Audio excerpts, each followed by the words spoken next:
Альянс алтын салык түрүндө Кыргызстандын бюджетине 13 миллиард 800 миллион сом төлөдү. 2015 жылдан бери Альянс алтын компаниясы Кыргызстандын бюджетине салык түрүндө 13 миллиард 804 миллион 100 миң сом чегерген. Бюджетке төгүлгөн салыктын жалпы суммасынан 9 миллиард 500 миң сом алтынды сатуудан түшкөн кирешинин эсебинен төлөнгөн.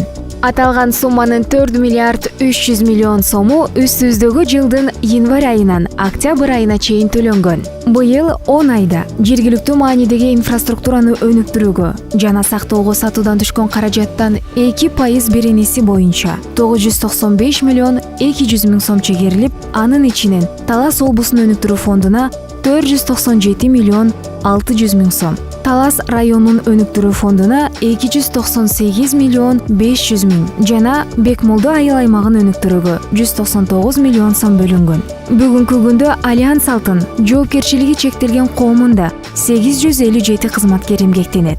Алардын 832си Кыргызстандын жарандары, 25и чет элдик адистер. Жалпы кызматкерлердин 60%дан ашыгын Талас облусунун тургундары төзөт. Жумушка алынардан мурда компания тарабынан 361 адам тоо кен тармагы боюнча окутуудан өткөрүлгөн. Бүгүнкү күндө алардын арасынан 222 киши тандоо комиссиясынан өтүп, жер үй кенине ишке орношкон.